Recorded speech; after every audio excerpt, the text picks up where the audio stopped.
Vamos entonces con este punto 1.2, la lírica de la segunda mitad del siglo XVI. Dentro de este siglo XVI vamos a ver que vamos a dividir la literatura en dos grandes partes, en la lírica, perdón, en dos grandes partes. Por un lado, ascética, ¿vale? Que va a estar representada por Fray Luis de León. Ahora veremos qué es esto de los ascetas y cómo llevaban su vida y por qué se les llama literatura ascética, claro, porque son la que, digamos, la que está ligada a la vida ascética, ¿no? De la que llevan los ascetas. Y por el otro lado, literatura mística, que es la que desarrollan los místicos, ¿no? La lírica mística. No perdáis de vista que la lírica siempre es expresión de sentimientos y emociones, pero son dos vertientes, dos formas de expresar sentimientos y emociones. Por un lado, a través de un perfeccionamiento espiritual, ¿no? Y por otro lado, pues de una manera casi de unión extrasensorial, no sé, inefable, desde luego. Algunos han señalado que casi orgásmica, intensa, eh, con la supuesta divinidad, ¿no? Una manera de llegar a Dios o de buscar a Dios. Pone aquí vivencias íntimas y particularmente intensas, ¿no? Para la unión con Dios. Eso será la mística, mucho más difícil de definir, claro, porque es que la palabra es esta, inefable, al fin y al cabo, inefable, que no se puede poner con palabras. Inefable, no se puede fablar, ¿no? No se puede hablar. Bueno, como decíamos, entonces tenemos dentro de la literatura ascética, va a ser el representante Fray Luis de León, ¿vale? Fray Luis de León. Y, y por otro lado, en la mística vamos a tener a San Juan de la Cruz y a Santa Teresa de Jesús. Además, ambas figuras que se han llevado muy bien, se llevan muy bien en vida, parece ser, que tienen muy buena relación, una estrecha relación. Y luego hay críticos y luego eh, otras leyendas más populares, ¿no? De que a lo mejor eran sus relaciones más íntimas o menos íntimas, eso no viene al caso aquí. Lo que sí viene al caso es que son dos grandes poetas, ¿vale? Poeta y poetisa, si queréis.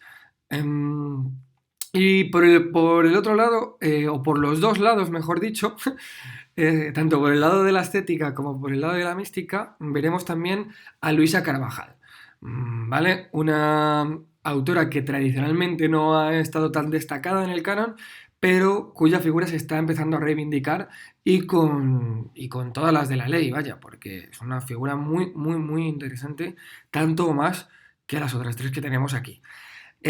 Si os dais cuenta, casi todos o todas las figuras que destacan, pues tienen que ver con la religiosidad, ¿no? Dice aquí, la lírica más importante de esta mitad del siglo es la religiosa.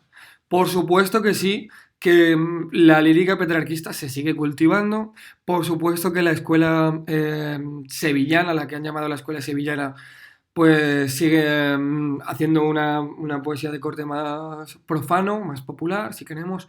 Dice, también se desarrolla la lírica horaciana de contenido moral, que aboga mucho por por la sobriedad, pero en el sentido de no excesos, que también se da en la escuela salmantina, ¿no? Dice la lírica horaciana de contenido moral propia de la escuela salmantina, caracterizada por su sobriedad, ¿no? En el sentido de en el medio está la virtud, ¿no? In medio virtus, que diría Horacio, o que se puede extraer de varios poemas, de las odas de Horacio sobre todo, y de algunas de sus cartas.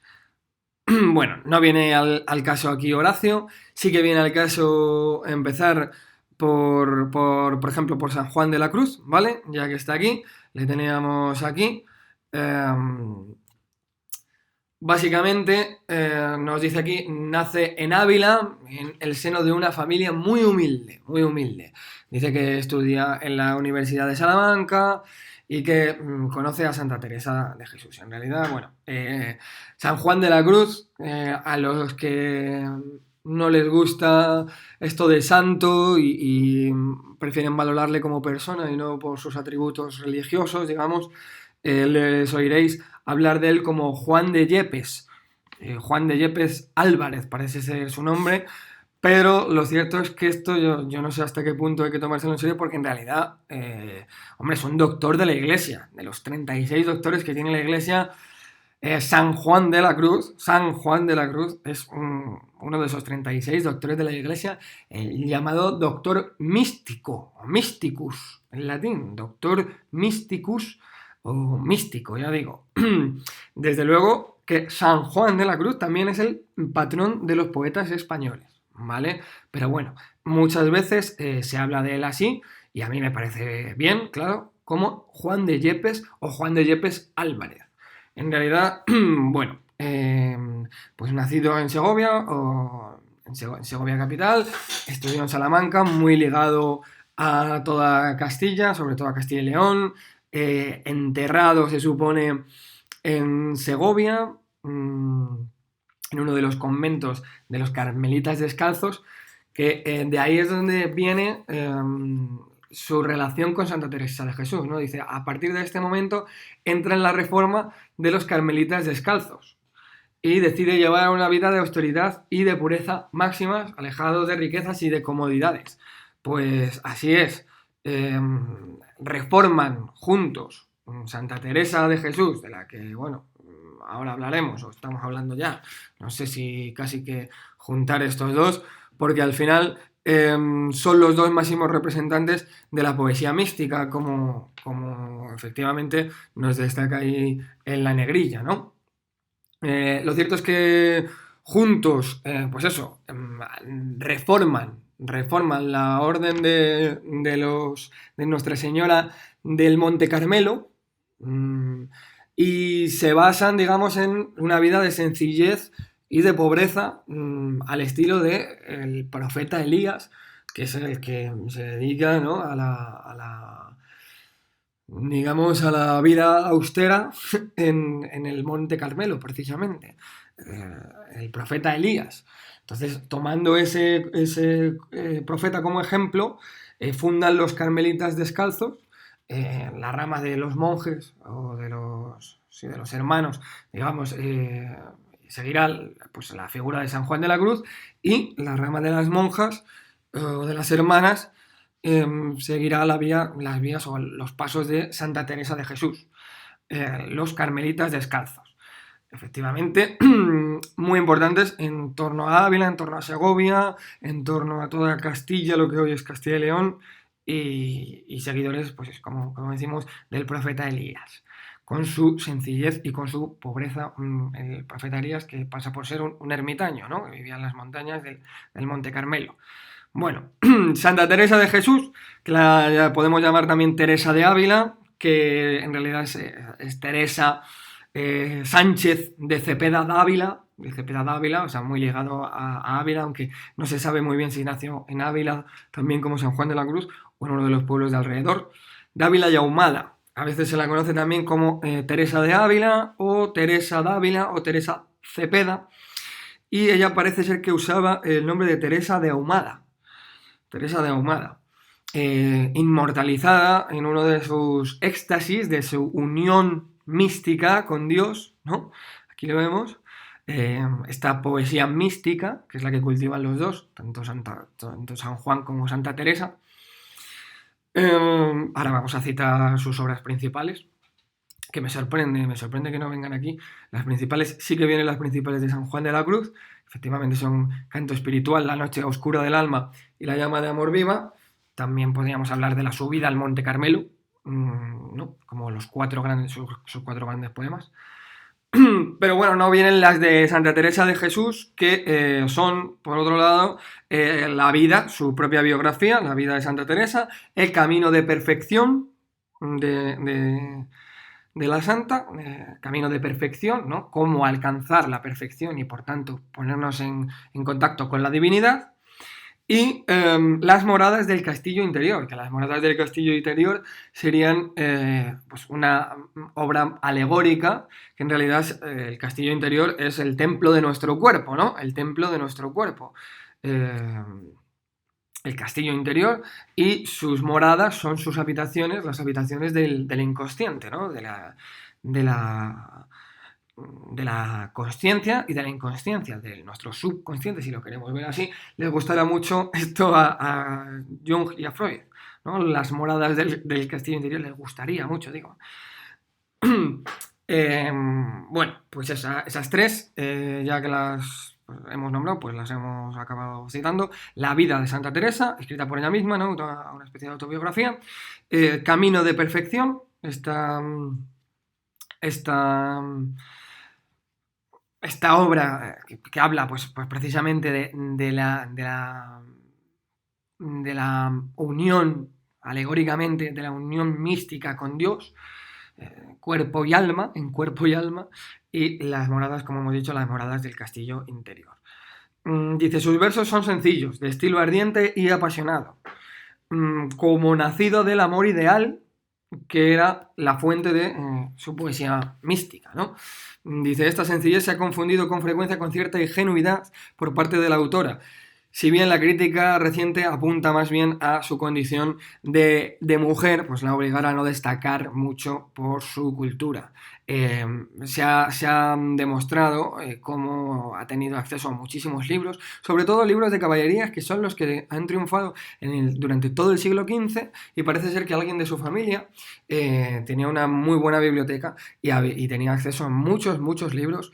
Y luego, claro, ella ya es del siglo XVI, pues supongo que también la librería se extendería a cosas un poquito más de su época, ¿no? Desde luego se ha demostrado que era una grandísima, grandísima lectora, porque se han rastreado sus fuentes, las fuentes de su poesía y de su prosa también. Em, en realidad, estas características que aquí han medido dentro de la parte de San Juan de la Cruz, o que hemos metido dentro de San Juan de la Cruz, nos sirven para los dos, ¿vale? Dice, hombre, a raíz de sustancia de impresión, esto no, me refiero a lo de, para expresar lo inefable, recurre con frecuencia al símbolo, a la alegoría, a un lenguaje erótico que nos pone aquí, dice, la unión mística con Dios en realidad es una forma de conocer la divinidad, basada en una experiencia sensual, no intelectual, que se describe en términos amorosos y a través del lenguaje erótico. Esto, en realidad, como vemos, en el cántico espiritual destaca, en realidad viene de la tradición bíblica rara, de una tradición bíblica rara, de la tradición bíblica del Cantar de los Cantares, atribuido al rey Salomón, que luego Fray Luis, del que hablaremos dentro de un momento, traducirá, ¿no? Y que también acabará en la cárcel por ello. San Juan de la Cruz está en la cárcel, bueno, por sus diatribas, ¿no? Teológicas, eh, hasta que bueno, por fin luego logra salir. En la cárcel escribe algunas de sus obras o parte de algunas de sus obras. Ya hemos explicado que después fundan los Carmelitas Descalzos, etc. Hemos dicho el nombre de sus obras, ¿no? Canto espiritual, las tenemos ahí, La noche oscura del alma y La llama de amor viva. También destacábamos La subida al Monte Carmelo. De esos 4 grandes poemas, tiene 4 correspondientes libros de prosa en los que se explica el simbolismo que hay detrás de cada uno de esos libros y más o menos lo que deberíamos entender para buscar la unión con Dios, si queremos buscarla ahí en esos poemas, ¿no? Efectivamente, en ellos, pues, volvemos a decir, se expresa la unión mística, ¿vale? Tanto en las obras de San Juan de la Cruz como en las de Santa Teresa de Jesús, ambos amigos, ambos reformadores de la Orden de los Carmelitas, ya hemos dicho, y bueno, efectivamente también vemos que en realidad tienen un puntito de ascetas, ¿no? Sobre todo pues, en esa sencillez y pobreza que siguen como hemos dicho, el profeta Elías, ¿no? Y a esa orden de los carmelitas. En realidad pero los cuatro llevan una vida muy ascética o en cierta parte de su vida, en cierto momento de su vida. Pero bueno, tradicionalmente se ha asociado a San Juan de la Cruz y a Santa Teresa por su literatura con una vía mística. ¿Vale? Llevamos ya 15 minutos de vídeo, para que no se haga muy largo vamos a cortar aquí y en el siguiente vídeo vamos a hablar de Fray Luis de León y de Luisa Carvajal, un poquito más asociados a la literatura estética, aunque ya veremos que sobre todo Luisa Carvajal también estará muy relacionada con la vía mística, ¿vale? Estará a medio camino, como pone aquí, entre la estética y la mixta. Bueno, ahora les vemos más en profundidad a los dos, a Fray Luis y a Luisa Carvajal. Cortamos aquí para que no se haga demasiado largo. Venga, hasta ahora.